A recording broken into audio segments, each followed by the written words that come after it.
Olá, meu aluno, tudo bem? Estamos aqui hoje para continuar aprendendo a respeito da membrana plasmática das células, tá?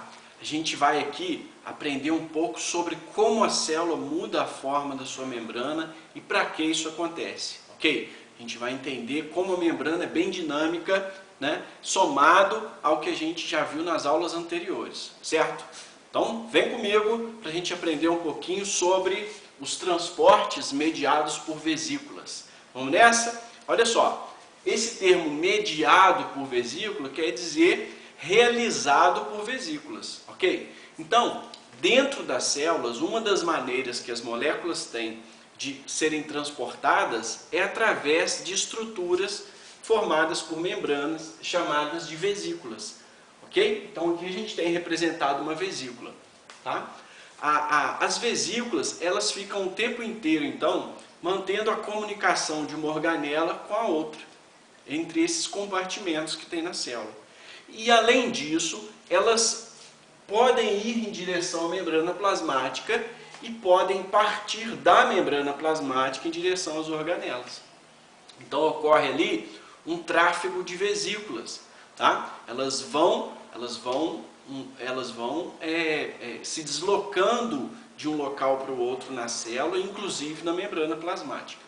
Dessa forma, você já consegue entender que essas vesículas têm a mesma composição da membrana plasmática, que é a mesma composição das membranas das organelas. Ou seja, é uma bicamada de fosfolipídio com proteínas entrelaçadas, tá? É aquele modelo mosaico fluido que a gente já viu em outro vídeo, que você já estudou bastante lá, tá? De acordo com esse modelo, representado aqui, há uma bicamada de fosfolipídios e as proteínas entrelaçadas.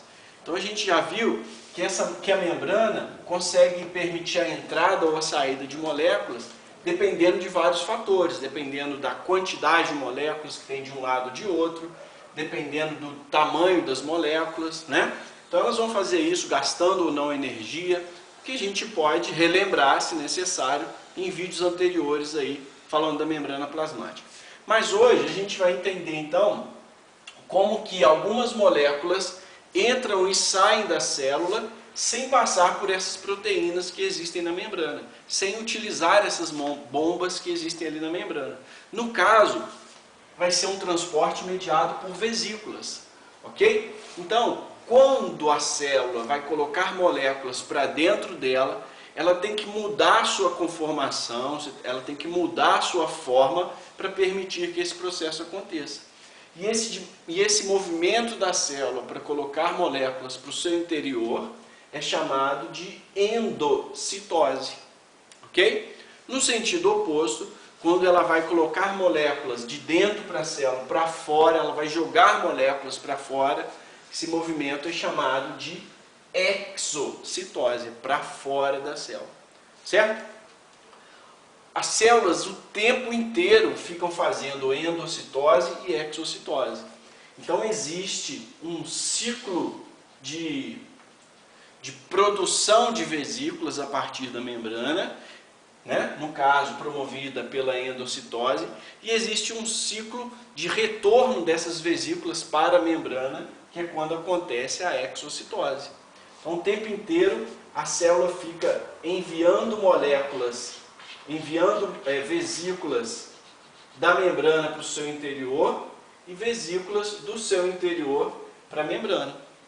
Com isso você já consegue entender de uma maneira um pouco mais dinâmica que a membrana da célula fica perdendo pedaços quando faz as suas endocitoses e ela fica ganhando pedaços quando faz a exocitose. Olha só como é que ela é dinâmica, como é que ela é interessante, né? Então, dependendo das moléculas, essa endocitose pode acontecer de várias maneiras, tá? Por exemplo, vamos entender primeiro o que tem na membrana plasmática relacionado com esses dois processos, tá? No caso, olha só, aqui a gente tem uma representação da membrana com bicamada de fosfolipídio e proteínas. Tem aqui proteínas com cores diferentes, tá? Vou representar essas aqui e aqui na frente também tem. Logo abaixo da membrana plasmática, então voltado para a região do citoplasma, ó, existem aqui proteínas que sustentam essa membrana. E são localizadas apenas em algumas regiões. Eu coloquei aqui e aqui no esquema. Tá? Essas proteínas são chamadas de clatrinas.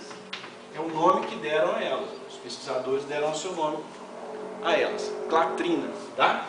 Então o que elas fazem? Elas sinalizam que ali vai ser o local onde vai ser formada uma vesícula.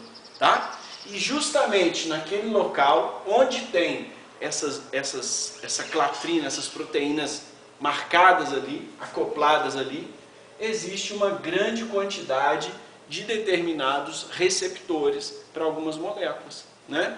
Então veja só, algumas vesículas têm receptores para algumas moléculas, algumas regiões da membrana revestidas por clatrina têm receptores para algumas moléculas e outras regiões da membrana têm receptores para outras moléculas, ok? Também acontece assim, ó, regiões podem ter diferentes tipos de receptores para diferentes moléculas, tá? Isso também acontece na célula. Para que isso? Com isso, a célula consegue tornar mais eficiente esse transporte de moléculas para o seu interior, que, como você pode entender agora, é um transporte mediado por vesículas, porque vai formar a vesícula, mas ele utiliza proteínas na membrana para acontecer, ele utiliza receptores aos quais as moléculas que vão ser incorporadas se ligam, tá bom? Então, ó, a clatrina é uma proteína que vai sinalizar onde ocorre a formação da vesícula, ok? Feita por proteína.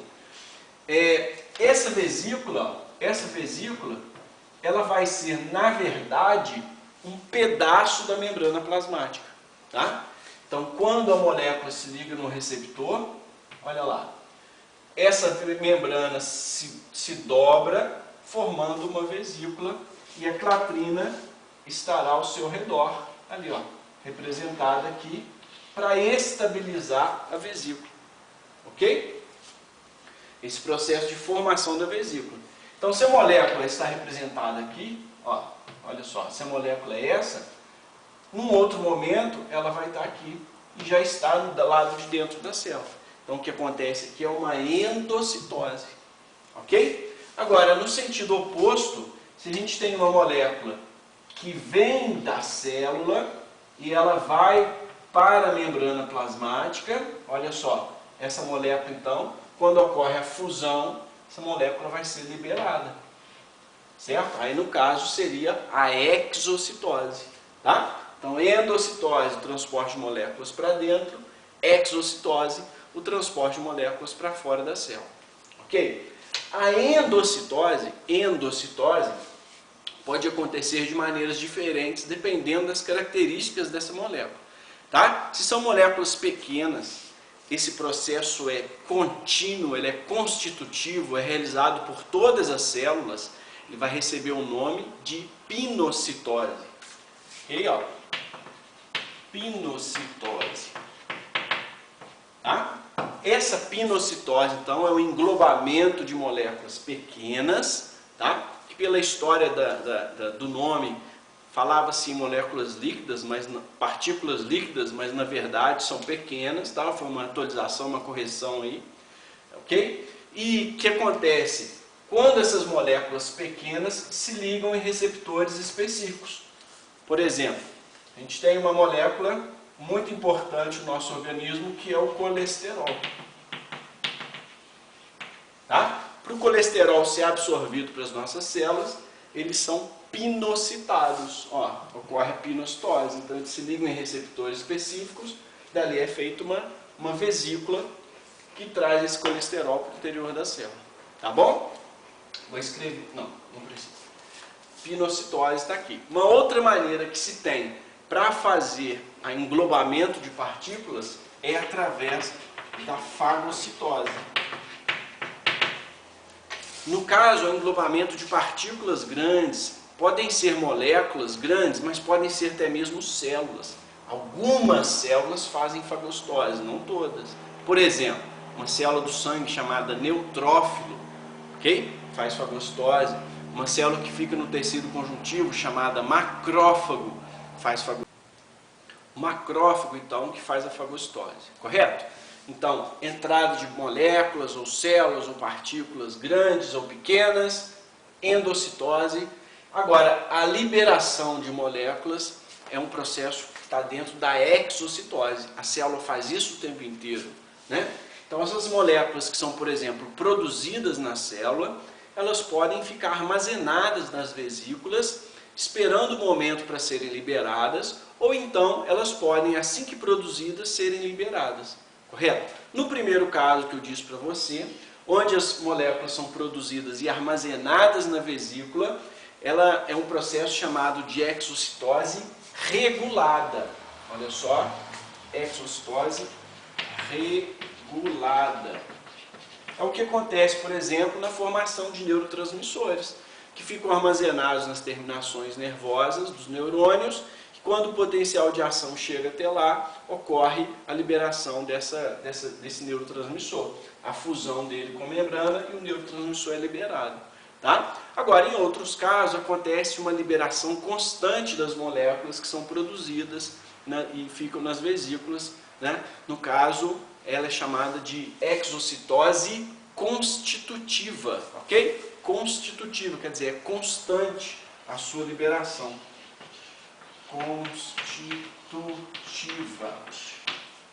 Certo?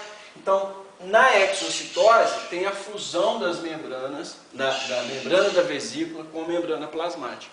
Essa fusão acontece através da interação de proteínas que tem nessas membranas, tá?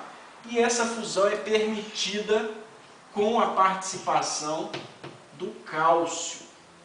O cálcio é um cátion que vai ajudar nesse processo de exocitose. Então já é interessante você guardar aí que sempre que a gente falar em exocitose, para ter a fusão da vesícula com a membrana plasmática, é necessária a presença de cálcio. Tá? O que ele faz? É o seguinte, olha só. As proteínas que são encontradas na membrana da vesícula e na membrana plasmática se encaixam, mas elas ficam obstruídas por uma outra proteína. Então, o que o cálcio faz? O cálcio retira essa outra proteína para permitir a ligação e a formação.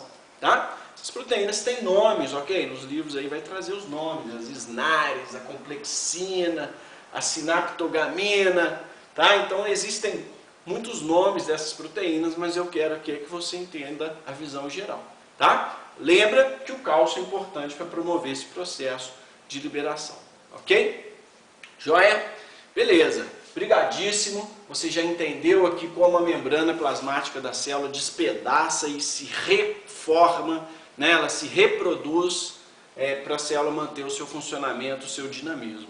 Certinho? Aquele abraço então, até o próximo vídeo. Tchau, tchau!